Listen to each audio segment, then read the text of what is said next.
السلام عليكم ورحمة الله وبركاته.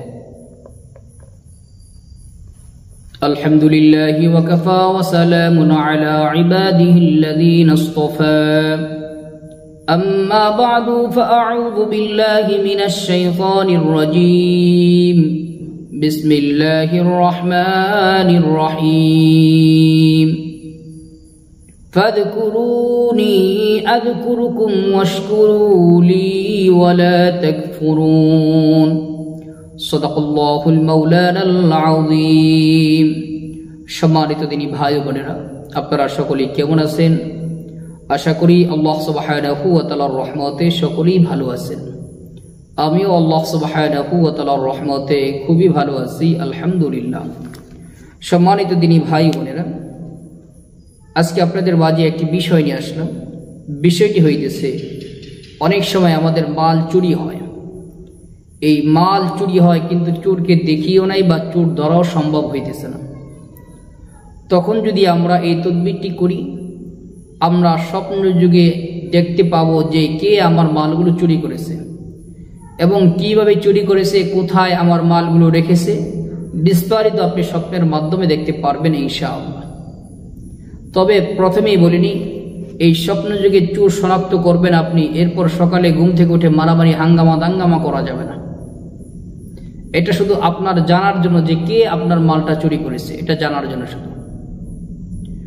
কোরআনে হাকিমের মধ্যে আল্লাহ বলেন, বান্দা তুমি আমাকে স্মরণ করো, আমিও তোমাকে স্মরণ করব। মুফাসসির কিরাম এই আয়াতের ব্যাখ্যা অনেক ব্যাখ্যা লিখেছেন। এর মধ্যে তাফসীর মারিফুল কোরআনের ভিতরে আসছে, কেউ যখন কোনো বিপদের সম্মুখীন হয়, সে যদি রব্বে করিমের কাছে সাহায্য চায়, প্রার্থনা করে, তো আল্লাহ তাআলা ওই বান্দাকে সাথে সাথে সাহায্য করেন, বান্দার প্রার্থনা কবুল করেন। তাহলে আমি আপনি যে কোনো সমস্যার সম্মুখীন হলে আল্লাহ তাআলাকে ডাকব, আল্লাহ তাআলা অবশ্যই আমাদের ডাকে সাড়া দিবেন। আল্লাহ তাআলার কাছে সাহায্য চাইব, রব্বে করিম অবশ্যই আমাদেরকে সাহায্য করবেন। চলুন মূল বিষয় আমরা জেনে নিই, আমরা কিভাবে এই তদবিরটি করব। আমরা প্রথমে স্ক্রিনে দুইটি নকশা দিতেছি। স্ক্রিনে দুইটি নকশা পাশাপাশি থাকবে। আপনারা দেখেন দুইটা নকশা আছে। এই দুইটা নকশা অজু করে জাফরান কালি দ্বারা দুইটা নকশা কাগজে লিখতে হবে। লেখার পূর্বে অবশ্যই দুরূদ শরীফ পাঠ করতে হবে 121 বার। কয়েকবার ইস্তেগফার, এরপরে দুরূদ শরীফ পাঠ করবেন 121 বার। এরপর নকশা দুইটি লেখা হয়ে গেলে আপনি কোরআনে কারিমের একটি আয়াত আছে, যে দোয়াটা আমরা মানুষ মৃত্যুবরণ করলে যখন শুনি তখন আমরা পড়ে থাকি। অনেকে মনে করে এটা মানুষ মরার দোয়া, আসলে না।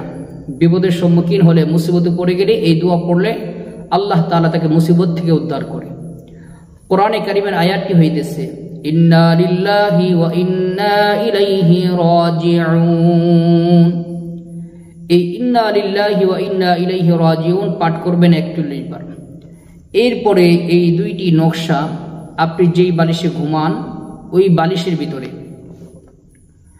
অবশ্যই কিন্তু আপনার বিছানাটা পবিত্র থাকতে হবে, পরিষ্কার পরিচ্ছন্ন রাখবেন। যে বালিশের ভিতরে রাখবেন অবশ্যই বালিশের কভারগুলো পবিত্র করে নেবেন, যদি পবিত্র থাকে তো আলহামদুলিল্লাহ।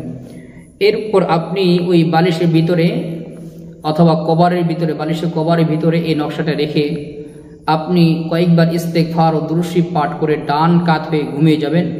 আর এই নিয়তে ঘুমাবেন যে আল্লাহ স্বপ্নে আমার চোরকে আমাকে দেখিয়ে দিন। ঘুমিয়ে যাবেন ইনশাআল্লাহ। এক রাত্রে, প্রথম রাত্রিটি আপনি স্বপ্নে বিস্তারিত দেখতে পারবেন আপনার মাল কে চুরি করেছে, কিভাবে করেছে এবং আপনার মাল কোথায় সে নিয়ে রাখছে, কি করেছে না করছে, বিস্তারিত সব দেখতে পারবেন। এটা পরীক্ষিত একটি তদবির। প্রথমেও বলেছি, আবারও বলি, চোরের পরিচয় পাইবেন, কিন্তু আপনার এটা আপনি জেনে চোরের সাথে মার্কেটিং বা মারামারি হাঙ্গামা দাঙ্গামা করা যাবে না। কেন যাবে না? কারণ আপনার কাছে কোনো লিগেল প্রমাণ নাই। আর এই প্রমাণ না থাকলে আপনি কিছু করলে আপনি নিজে বিপদে পড়বেন। বরঞ্চ আপনি আগে চোর শনাক্ত করবেন, এরপর সম্ভব হলে যদি আপনি দেখেন যে কোথায় মালগুলো রাখছে, যদি সম্ভব হয় ওই মালগুলো ওখান থেকে আপনি এরকমভাবে উদ্ধার করার চেষ্টা করবেন। যদি না পারেন তাহলে চুরি হওয়ার মাল ফেরত পাওয়ার যে আমলগুলো আছে, সে আমলগুলো তদবিরগুলো চালিয়ে যাবেন। ইনশাআল্লাহ দেখবেন অটোমেটিক চোর আপনার মাল ফেরত দিতে বাধ্য থাকবে। আল্লাহ সুবহানাহু ওয়া তাআলা আমাদেরকে দুনিয়ার যে কোনো সমস্যার সম্মুখীন হলে কোরআনে আমল করার তৌফিক দান করুন, আমিন। আসসালামু আলাইকুম ওয়া রাহমাতুল্লাহি ওয়া বারাকাতুহু।